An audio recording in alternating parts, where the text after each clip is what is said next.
कहानी की शुरुआत में हम एक छोटी बच्ची फिनिक्स को देखते हैं जो कि अपने पेरेंट्स के साथ एक गांव में रहती है और इस टाइम वो अपने पेरेंट्स के साथ एक नदी में से मछलियां पकड़ रही होती है। अब जाल फेंकते हुए फिनिक्स के फादर पानी में गिर जाते हैं और जैसे ही वो ऊपर आते हैं तो तभी अचानक से पानी में से एक डीमन फिश बाहर आती है जो कि काफी बड़ी और खतरनाक थी और वो फिनिक्स के पेरेंट्स को खा लेती है। तभी ये देखकर वो बच्ची इतनी दुखी हो जाती है कि रोने लगती है। अब जैसे ही वो डीमन फिश फिनिक्स को खाने वाली होती है तो तब वहाँ पर एंट्री होती है इस मूवी के हीरो की जिसका नाम होता है जियांग जिया, जो हवा में उड़कर वहाँ पर आता है और उस डीमन फिश को अपना रॉड देकर मारता है। इतनी ही देर में पानी से एक शॉट उड़कर आती है जहाँ जियांग उसे अपने स्टिक से रोककर उसे वापस भेज देता है और तभी नदी में से बाहर निकल कर आता है रिवर गॉड जो कि इविल होता है और वो जियांग से फाइट करने लगता है। अब यहाँ पर जियांग और रिवर गॉड की काफी देर तक फाइट चलती रहती है। इस फाइट के दौरान जियांग रिवर गॉड को मारने के लिए अपना चाबुक यानी अपनी बेल्ट उस पर दे मारता है, लेकिन इस अटैक से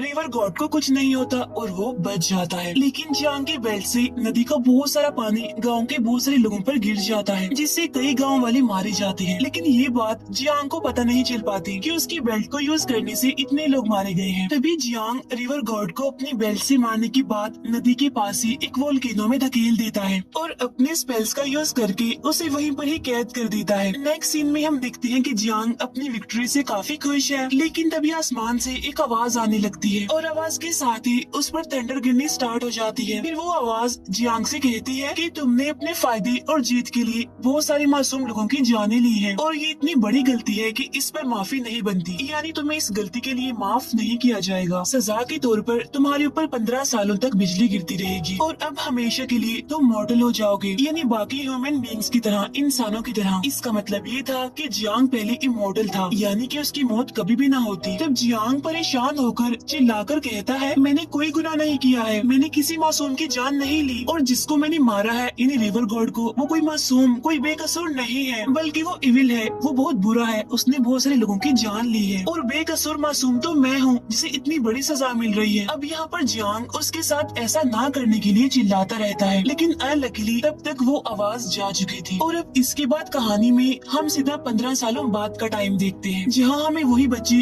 फिनिक्स दिखाई देती है जो कि अब बड़ी हो चुकी है। फिनिक्स एक पहाड़ी पर चढ़कर हर्ब्स तोड़ने की कोशिश कर रही थी और तभी हम देखते हैं कि आसमान से एक आग का गोला जमीन की तरफ तेजी से आ रहा है और जब फिनिक्स चेक करने के लिए वहाँ पर जाकर देखती है तो उसे वहाँ पर जियांग मिलता है काफी बुरी हालत में, क्योंकि वो काफी इंजर्ड था, उसकी बॉडी से खून बह रहा था। अब फिनिक्स उस टाइम तो उसे होश में नहीं ला पाती, लेकिन वो फौरन उसे अपने घर ले जाती है। अब इसी गाँव में हम रॉकी नाम के एक और लड़के को देखते हैं और ये लड़का रॉकी फिनिक्स को पसंद करता था और उस टाइम वो अपने दोस्तों के साथ फिनिक्स के घर के अंदर झांक रहा होता है जहाँ वो देखता है कि फिनिक्स के बेड पर एक आदमी लेटा हुआ है और उसके पास फिनिक्स बैठी है। तब ये देखकर रॉकी को गुस्सा आता है और वो जेलस होने लगता है, इसीलिए मौका मिलते ही वो जियांग को उठाकर जंगल में ले जाते हैं। यहाँ पर रॉकी जियांग पर गुस्सा करने लगता है कि तुम स्ट्रेंजर हो, हम तुम्हें नहीं जानते, इसीलिए तुम हमारे गाँव को छोड़कर कहीं दूर चले जाओ। जिस पर जियांग कहता है कि मैं नहीं जाऊँगा, मेरी मर्जी, मैं जहाँ मर्जी जाऊँ, जहाँ मर्जी रहूँ, इससे तुम्हें क्या प्रॉब्लम है। जियांग के ऐसा कहते ही वो तीनों उसे पकड़ लेते हैं और उसे मारने लगते हैं, जहाँ जियांग अपने डिफेंस के लिए कुछ भी नहीं कर पाता और उसकी हालत खराब होने लगती है। तब उसे रियलाइज होता है कि सजा मिलने के साथ साथ उसकी सारी पावर्स भी जा चुकी हैं। फिर हमें रात के टाइम जंगल का सीन दिखाया जाता है और वहाँ जियांग जख्मी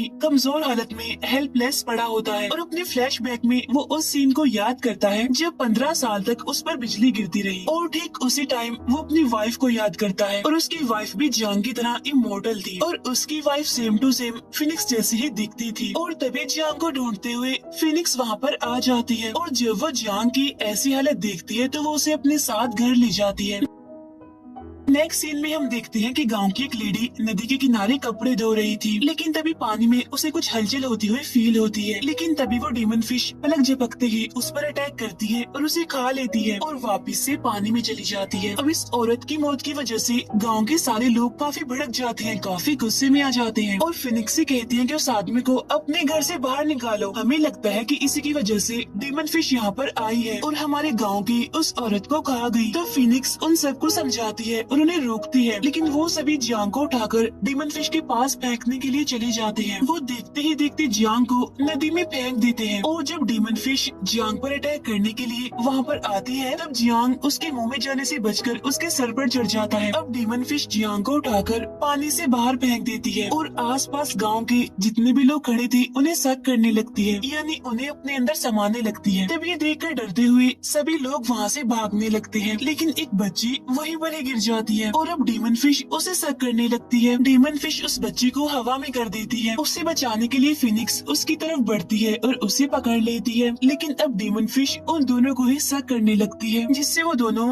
डीमन फिश के मुंह में जाने वाली होती है। लेकिन तभी डीमन फिश के मुंह में जाने से पहले जियांग फिनिक्स के पाँव पकड़ लेता है। जहाँ इसी दौरान बाकी गाँव वाले और रॉकी उस डीमन फिश पर हमला कर रहे होते हैं, जिससे डीमन फिश उन तीनों को छोड़कर वहाँ से भाग जाती है। अब उन दोनों की जान बचाने के लिए सारे लोग जियांग का शुक्रिया अदा करने लगते हैं और अब जियांग भी वहाँ से जा रहा होता है। लेकिन तभी अचानक से एक ओल्ड मैन वहाँ से उठता है और कहता है कि मुझे एक अनाउंसमेंट करनी है, मुझे आप लोगों को कोई जरूरी बात बतानी है। लेकिन सभी गाँव वालों को वो ओल्ड मैन और उसकी बातें काफी अजीब लगती है और कहते हैं कि हम जानते हैं कि तुम्हें रिवर गॉड ने ही भेजा है, क्योंकि वो एविल है, वो शैतान है। इसी वजह से वो सब उस ओल्ड मैन को मारने लगते हैं और तभी हलचल देखकर जियांग भी वहाँ पर आ जाता है और वो सभी गाँव वालों को बताता है कि इन्हें रिवर गॉड ने नहीं भेजा और न ही ये उसकी तरह डेमन है, बल्कि ये अर्थ गॉड है। तब गांव के सारे लोग अर्थ गॉड से अपने बिहेवियर पर माफी मांगते हैं। अर्थ गॉड उनसे कहता है कि मुझे आप सबको एक जरूरी बात बतानी है और वो ये कि तुम्हारा गांव खतरे में है, क्योंकि रिवर गॉड जो 15 सालों से कैद था वो आजाद होने वाला है। तब गांव के सारे लोग परेशान होते हुए अर्थ गॉड से पूछते हैं, तो फिर आप ही बताइए हमें क्या करना चाहिए, क्या करें हम अपने गाँव को बचाने के लिए। जिस पर अर्थ गॉड कहते हैं, घबराइए मत, मैं आपके साथ हूँ। गाँव को और आप लोगों को बचाने के लिए मेरे पास एक सोल्यूशन है और वो ये कि जो कोई भी गॉड के उस बेल्ट को लाएगा वो ही रिवर गॉड को हरा सकता है। और तभी वहाँ पर रॉकी आ जाता है जो कहता है कि मैं लाऊंगा उस बेल्ट को। जिस पर अर्थ गॉड उसे कहते हैं कि तुम लाओगे बेल्ट को, ऐसा नहीं हो सकता, तुम नहीं ला सकते उस बेल्ट को, क्योंकि तुम्हारे अंदर कोई पावर्स कोई एबिलिटीज नहीं है और मैं तो तुम्हें एक स्लैप लगाकर ही नीचे फेंक दूं। तभी सारी बातें सुनकर जियांग वहाँ से जाने लगता है। तभी अर्थ गॉड भी जियांग के पीछे पीछे आ जाता है। तब जियांग कहता है कि छोड़िए, इसका कोई फायदा नहीं है अब, क्योंकि वो चाबुक यानी वो बेल्ट मुझसे ले ली गई है। इसका मतलब ये है कि अर्थ गॉड ने जिस गॉड का चाबुक यानी बेल्ट लाने के लिए कहा था वो गॉड कोई और नहीं बल्कि यही है जियांग जिया। तो इसका मतलब ये है कि जियांग भी एक गॉड था और इसीलिए वो इमोर्टल था और उसके पास इतनी पावर्स थी जो कि अब ले ली गई। तब उसकी ये बात सुनकर अर्थ गॉड उससे कहता है कि गॉड की बेल्ट को कोई भी वापस नहीं ले सकता, उनसे वो कोई नहीं छीन सकता। वो बेल्ट तुमसे ली नहीं गई बल्कि गॉड के टॉम में यानी मकबरे में है, यानी जहाँ एंशिएंट टाइम के गॉड पुराने गॉड रहा करती थी। और जियांग सुनो मेरी बात, उस बेल्ट को बस तुम ही ला सकते हो। अब ये सारी बातें फिनिक्स छुपकर सुन रही होती है और यहाँ पर उसे जियांग के बारे में पता चल जाता है कि जियांग कोई आम इंसान नहीं है बल्कि वो है जियांग जिया। लेकिन यहाँ पर जियांग अर्थ गॉड को मना कर देता है और कहता है कि मैं उस बेल्ट को अब नहीं ला सकता क्योंकि मैं अब मॉर्टल हूँ, यानी अब मैं भी बाकी इंसानों के जैसा हूँ, मेरे हाथ में कुछ नहीं है, अब मैं कुछ नहीं कर सकता। ये कहकर वो वहाँ से जाने लगता है।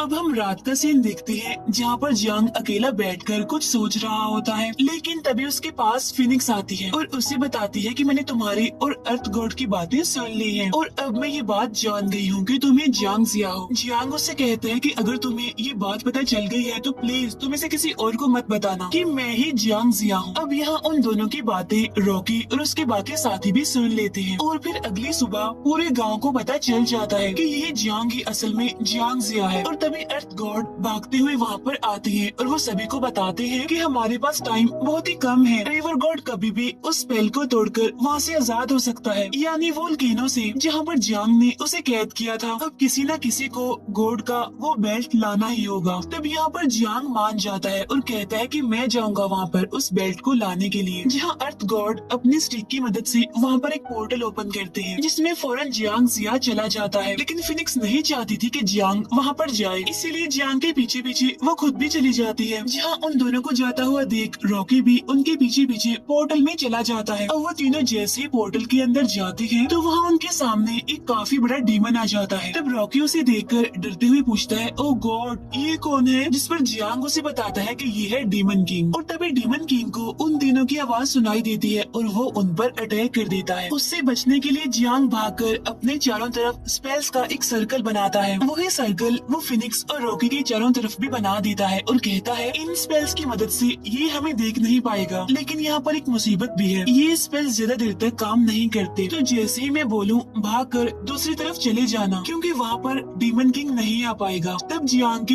1 2 3 कहते ही वो वहाँ से भाग जाते हैं, लेकिन तभी डीमन किंग अपनी जायंट एक्स की मदद से जियांग की बैक पर अटैक करता है और उसे काफी दूर फेंक देता है। तब वो दोनों जियांग को उठाकर एक जगह पर लिटा देते हैं, लेकिन तभी वहाँ पर जियांग की वाइफ आ जाती है, जो कि सच में सेम टू सेम फिनिक्स जैसे ही दिख रही थी। वो फिनिक्स से कहती है कि अगर तुम जियांग की जान बचाना चाहती हो तो तुम्हें उसे अपना ब्लड ट्रांसफर करना होगा, और ब्लड ट्रांसफर करने में मैं तुम्हारी हेल्प करूंगी। फिर वो अपनी पावर्स का इस्तेमाल करके फिनिक्स का ब्लड जियांग में ट्रांसफर करने लगती है और कहती है कि जियांग को जब होश आई तो उसे ये बात मत बताना कि मैं यहाँ पर आई थी और मैंने ये सब कुछ किया था। और इतना कहते ही जियांग की वाइफ वहाँ से गायब हो जाती है। फिर थोड़ी ही देर के बाद जियांग को जब होश आती है तो वो कहता है कि अब मैं पहले की निस्बत ज्यादा अच्छा फील कर रहा हूँ। बताओ फिनिक्स ये तुमने कैसे किया? और जब रॉकी इस बारे में बताने ही वाला होता है तो फिनिक्स उसकी बात को काटते हुए कहती है कि छोड़ो इन बातों को, हमें देर हो रही है, चलो गॉड की उस बेल्ट को ढूंढने के लिए चलते हैं जिसके लिए हम यहाँ पर आए थे। उधर दूसरी तरफ गाँव में अर्थ गॉड और गाँव वाले डीमन फिश के साथ फाइट करके उसे पकड़ने की कोशिश कर रहे होते हैं। उधर वो तीनों गॉड के टॉम यानी मकबरे में पहुंच जाते हैं, जहाँ उनके सामने एक काफी बड़ा स्कल्पचर यानी स्टैचू होता है। तब जियांग उन्हें बताता है कि ये प्रोटेक्टर है और यहाँ आने वाले लोगों को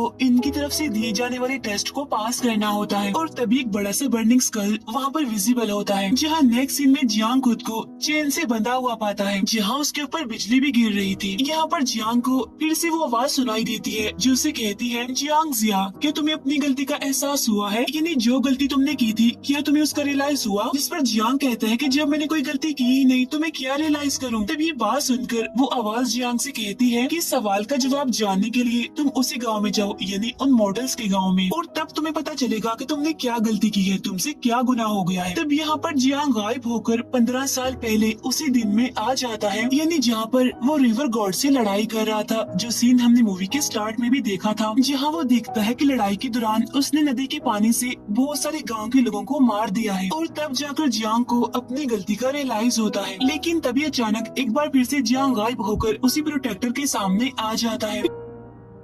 फिर थोड़ी ही देर के बाद वो बेल्ट उसके सामने विजिबल हो जाती है, जहाँ वो बर्निंग स्कल उससे कहता है कि जियांग तुम्हारे सामने एक इम्तिहान है, तुम्हें 2 चीजों में से एक को चूज करना होगा, या तो तुम्हें इस बेल्ट को चूज करना होगा या गांव वालों की जानों को। जिस पर जियांग हैरान होते हुए कहता है कि ये कैसा टेस्ट है, मैं कभी भी इस बेल्ट के लिए गाँव वालों की जान नहीं लूंगा। उधर हम गाँव में देखते हैं जहाँ पर रिवर गॉड आ गया है और उसने आते ही अर्थ गॉड पर अटैक कर दिया है। फिर रिवर गॉड अर्थ गॉड को मारने ही वाला होता है कि तभी उसके सामने आ जाता है जियांग जिया और अपनी थोड़ी बहुत बची हुई पावर से रिवर गॉड का सामना करता है, जहाँ रिवर गॉड जियांग को मारने के लिए अपना रॉड फेंकता है, जहाँ पर जियांग की जान बचाने के लिए फिनिक्स उस रॉड के सामने कूद आ जाती है और उस अटैक को वो अपने ऊपर ले लेती है और वो रॉड सीधा उसके आर पार हो जाता है और फिनिक्स इंजर्ड होकर जियांग की गोद में गिरती है। यहाँ पर वो जियांग से कहती है कि जब मैं पहले दिन तुमसे मिली थी मुझे तुम तभी से पसंद आ गए थे, और इतना कहते ही वो बेचारी मर जाती है। अब रिवर गॉड एक बार फिर से जियांग को मारने के लिए आगे बढ़ता है, लेकिन तभी आसमान से